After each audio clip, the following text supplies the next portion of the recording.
आज का विषय है supreme court of India. Supreme court of India Bharat का उच्चतम न्यायालय, भारत का शीर्ष न्यायिक प्राधिकरण है जिसे भारतीय संविधान के भाग 5 अध्याय 4 के तहत स्थापित किया गया है। भारत का सर्वोच्च न्यायालय भारत का सर्वोच्च न्यायिक निकाय है और संविधान के तहत भारत गणराज्य का सर्वोच्च न्यायालय है। यह सबसे वरिष्ठ संवैधानिक न्यायालय है और इसके पास न्यायिक पुनरावलोकन की शक्ति है।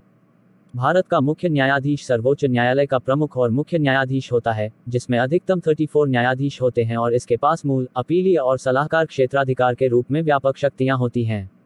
भारत में सर्वोच्च संवैधानिक न्यायालय के रूप में यह मुख्य रूप से संघ के विभिन्न राज्यों के उच्च न्यायालयों और अन्य अदालतों और न्यायाधिकरणों के फैसले के विरुद्ध अपील करता है। यह नागरिकों के मूल अधिकारों की रक्षा करने और विभिन्न सरकारी प्राधिकरणों के साथ साथ केंद्र सरकार बनाम राज्य सरकारों या राज्य सरकारों बनाम देश में किसी अन्य राज्य सरकार के बीच विवादों को निपटाने के लिए आवश्यक है। एक सलाहकार अदालत के रूप में यह उन मामलों की सुनवाई करता है जिन्हें विशेष रूप से भारत के राष्ट्रपति द्वारा संविधान के तहत संदर्भित किया जा सकता है। सर्वोच्च न्यायालय द्वारा घोषित कानून भारत के भीतर और केंद्र और राज्य सरकारों द्वारा भी सभी अदालतों पर बाध्यकारी हो जाता है। संविधान के अनुच्छेद 142 के अनुसार भारत के राष्ट्रपति का यह कर्तव्य है कि वे सर्वोच्च न्यायालय के आदेशों को लागू करें और न्याय के हित में आवश्यक समझे जाने वाले किसी भी आदेश को पारित करने के लिए न्यायालय को अंतर्निहित क्षेत्राधिकार प्रदान किया गया है। 28 जनवरी 1950 से सर्वोच्च न्यायालय ने प्रिवी काउंसिल की न्यायिक समिति को अपील की सर्वोच्च अदालत के रूप में बदल दिया है। न्यायाधीशों के वेतन और भत्ते भारतीय संविधान के अनुच्छेद 125 में कहा गया कि उच्चतम न्यायालय के न्यायाधीश के वेतन व भत्ते दिए जाए जो संसद भारत की संचित निधि निर्मित करे। न्यायाधीश के लिए वेतन भत्ते अधिनियम 1 जनवरी 2009 के अनुसार उच्चतम न्यायालय के मुख्य न्यायाधीश को 280,000 मासिक आय और न्यायाधीश को 250,000 मासिक आय प्राप्त हुए है। निःशुल्क आवास, मनोरंजन, कर्मी, कार और यातायात भत्ता मिलता है। इनके लिए वेतन संसद तय करती है जो कि संचित निधि से पारित होती है। कार्यकाल के दौरान वेतन में कोई कटौती नहीं होती है। न्यायाधीश के कार्यकाल 65 वर्ष की आयु। वर्तमान में उच्चतम न्यायालय के मुख्य न्यायाधीश नूतलपाटी वेंकटरमण हैं, जो कि 48वें मुख्य न्यायाधीश हैं। 28 जनवरी 1950 भारत के एक संप्रभु लोकतांत्रिक गणराज्य बनने के 2 दिन बाद भारत का उच्चतम न्यायालय अस्तित्व में आया। उद्घाटन समारोह का आयोजन संसद भवन के नरेंद्र मंडल चेंबर ऑफ प्रिंसेस भवन में किया गया था। इससे पहले सन 1937 से 1950 तक चैम्बर ऑफ प्रिंसेस ही भारत की संघीय अदालत का भवन था। स्वतंत्रता के पश्चात भी सन 1958 तक चैम्बर ऑफ प्रिंसेस ही भारत के उच्चतम न्यायालय का भवन था, जब तक कि 1958 में उच्चतम न्यायालय ने अपने वर्तमान तिलक मार्ग, नई दिल्ली स्थित परिसर का अधिग्रहण किया। भारत के उच्चतम न्यायालय ने भारतीय अदालत प्रणाली के शीर्ष पर पहुंचते हुए भारत की संघीय अदालत और प्रिवी काउंसिल की न्यायिक समिति को प्रतिस्थापित किया था। 28 जनवरी 1950 को इसके उद्घाटन के बाद उच्चतम न्यायालय ने संसद भवन के चैम्बर ऑफ प्रिंसेस में अपनी बैठकों की शुरुआत की। उच्चतम न्यायालय बार एसोसिएशन SCBA सर्वोच्च न्यायालय की बार है। SCBA के वर्तमान अध्यक्ष प्रवीण पारेख हैं, जबकि KC कौशिक मौजूदा महासचिव हैं। उच्चतम न्यायालय परिसर। उच्चतम न्यायालय भवन के मुख्य ब्लॉक को भारत की राजधानी नई दिल्ली में तिलक रोड स्थित 22 एकड़ जमीन के एक वर्गाकार भूखंड पर बनाया गया है।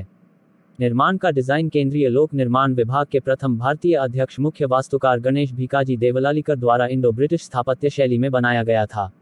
न्यायालय 1958 में वर्तमान इमारत में स्थानांतरित किया गया। भवन को न्याय के तराजू की छवि देने की वास्तुकारों की कोशिश के अंतर्गत भवन के केंद्रीय ब्लॉक को इस तरह बनाया गया है कि वह तराजू के केंद्रीय बीम की तरह लगे। 1979 में 2 नए हिस्से पूर्व विंग और पश्चिम विंग को 1958 में बने परिसर में जोड़ा गया। कुल मिलकर इस परिसर में 15 अदालती कमरे हैं। मुख्य न्यायाधीश की अदालत, जो कि केंद्रीय विंग के केंद्र में स्थित है, सबसे बड़ा अदालती कार्यवाही का कमरा है। इसमें एक ऊंची छत के साथ एक बड़ा गुंबद भी है। उच्चतम न्यायालय की संरचना। न्यायालय का आकार। भारत के संविधान द्वारा उच्चतम न्यायालय के लिए मूल रूप से दी गई व्यवस्था में एक मुख्य न्यायाधीश तथा 7 अन्य न्यायाधीशों को अधिनियमित किया गया था और इस संख्या को बढ़ाने का दायित्व संसद पर छोड़ा गया था। प्रारंभिक वर्षों में न्यायालय के समक्ष प्रस्तुत मामलों को सुनने के लिए उच्चतम न्यायालय की पूरी पीठ एक साथ बैठा करती थी।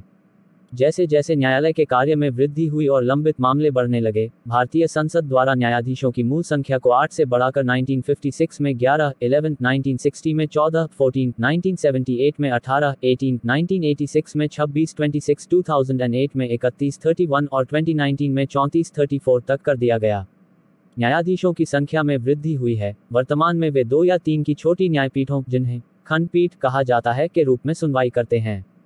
संवैधानिक मामले और ऐसे मामले जिनमें विधि के मौलिक प्रश्नों की व्याख्या देनी हो, की सुनवाई 5 या इससे अधिक न्यायाधीशों की पीठ, जिसे संवैधानिक पीठ कहा जाता है, द्वारा की जाती है। कोई भी पीठ किसी भी विचाराधीन मामले को आवश्यकता पड़ने पर संख्या में बड़ी पीठ के पास सुनवाई के लिए भेज सकती है। उच्चतम न्यायालय के न्यायाधीश की नियुक्ति। संविधान में 33 न्यायाधीश तथा एक मुख्य न्यायाधीश की नियुक्ति का प्रावधान है। उच्चतम न्यायालय के सभी न्यायाधीशों की नियुक्ति भारत के राष्ट्रपति द्वारा उच्चतम न्यायालय के परामर्शानुसार की जाती है। उच्चतम न्यायालय के मुख्य न्यायाधीश इस प्रसंग में राष्ट्रपति को परामर्श देने से पूर्व अनिवार्य रूप से 4 वरिष्ठतम न्यायाधीशों के समूह से परामर्श प्राप्त करते हैं तथा इस समूह से प्राप्त परामर्श के आधार पर राष्ट्रपति को परामर्श देते हैं। अनु 1242 के अनुसार मुख्य न्यायाधीश की नियुक्ति करते समय राष्ट्रपति अपनी इच्छानुसार सर्वोच्च न्यायालय के न्यायाधीशों की सलाह लेगा।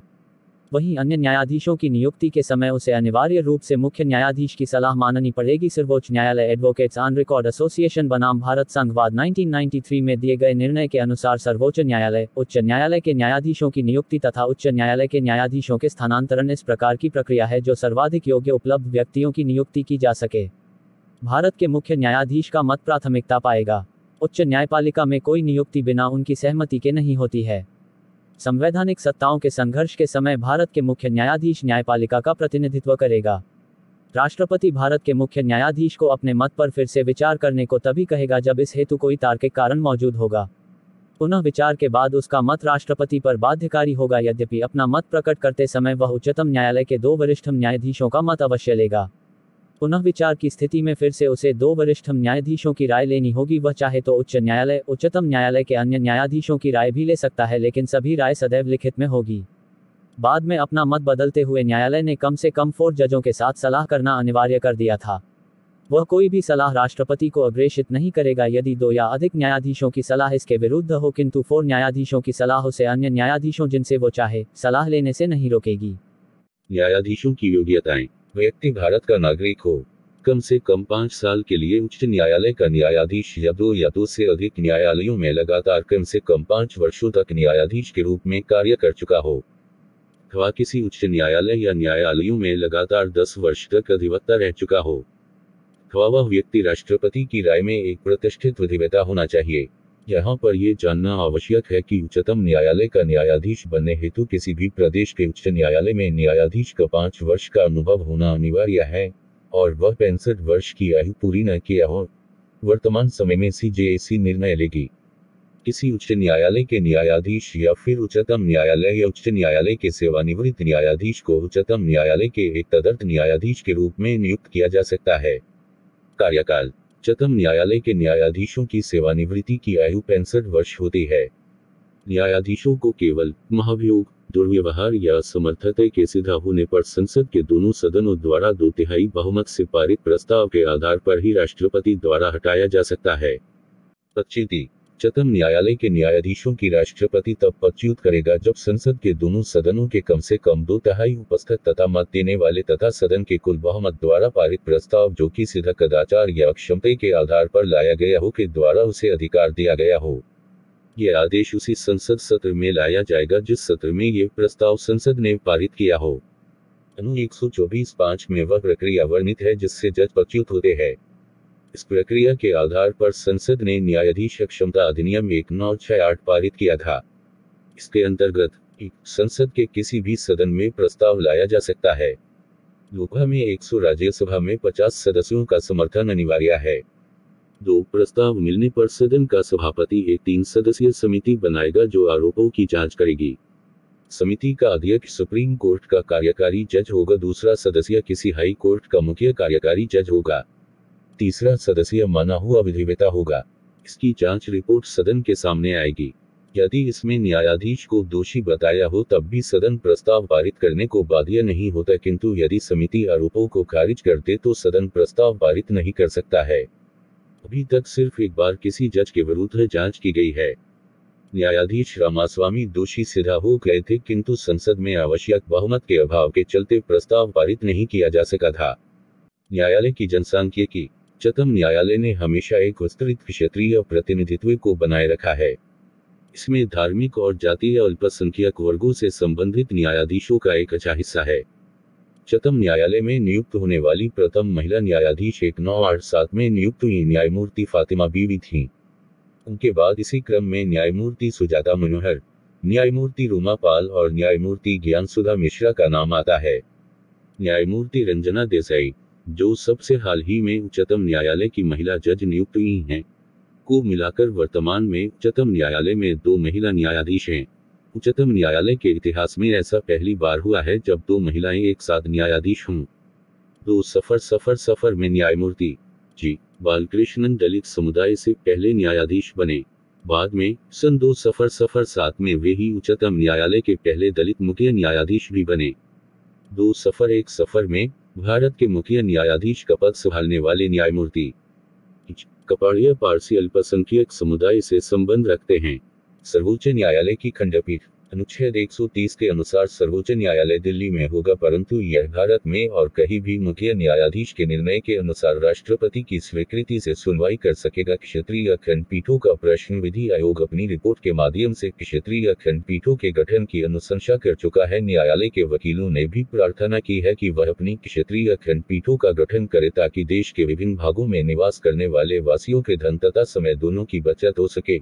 किंतु न्यायालय ने इस प्रश्न पर विचार करने के बाद निर्णय दिया है कि पीठों के गठन से ये पीठें क्षेत्र के राजनीतिक दबाव में आ जाएंगी। 2 इनके द्वारा उच्चतम न्यायालय के एकात्मिक चरित्र तथा संगठन को हानि पहुंच सकती है, किंतु इसके विरोध में भी तर्क दिए गए हैं।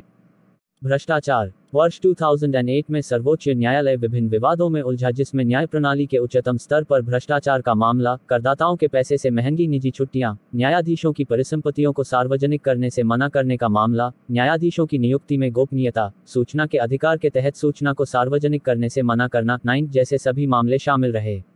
मुख्य न्यायाधीश के जी बालकृष्णन ने अपने पद को जनसेवक का न होकर एक संवैधानिक प्राधिकारी का होने को लेकर काफी आलोचनाओं का सामना किया। बाद में उन्होंने अपना बयान वापस ले लिया। न्याय व्यवस्था को अपनी धीमी प्रक्रिया के लिए पूर्व राष्ट्रपतियों प्रतिभा पाटिल और एपीजे अब्दुल कलाम से भी कठिन आलोचना झेलनी पड़ी। पूर्व प्रधानमंत्री मनमोहन सिंह ने कहा था कि न्याय व्यवस्था का भ्रष्टाचार के दौर से गुजरना बहुत बड़ी समस्या है और सुझाव दिया कि इसको बहुत शीघ्र इससे उबारने की आवश्यकता है। भारत के मंत्रिमंडल सचिव ने भारत के मुख्य न्यायाधीश की अध्यक्षता में राष्ट्रीय न्याय परिषद का पैनल गठित करने के लिए संसद में न्यायाधीश जांच संशोधन विधेयक 2008 प्रस्तुत किया। यह परिषद उच्च न्यायालय और उच्चतम न्यायालय के न्यायाधीशों पर लगे भ्रष्टाचार और दुराचार के आरोपों की जांच करेगी। नियमावली भारत के संविधान के अनुच्छेद 145 के अंतर्गत उच्चतम न्यायालय को अपने क्रियाकलापों एवं प्रक्रिया को विनियमित करने के लिए स्वयं के नियमों को लागू करने का अधिकार देता है, राष्ट्रपति के अनुमोदन के साथ। तदनुसार उच्चतम न्यायालय की नियमावली 1950 तैयार किए गए थे। इसके बाद 1966 में इसमें संशोधन करके नई नियमावली बनाई गई। 2014 में उच्चतम न्यायालय ने 1966 के नियमों को बदलकर उच्चतम न्यायालय नियमावली 2013 फीट अधिसूचित किया, जो 19 अगस्त 2015 से प्रभावी हुई। जुलाई 2019 से उच्चतम न्यायालय की वेबसाइट पर हिंदी एवं अन्य भारतीय भाषाओं में भी निर्णय की प्रति उपलब्ध कराई जा रही है। वीडियो पसंद आए तो प्लीज लाइक, शेयर और सब्सक्राइब करना ना भूलें।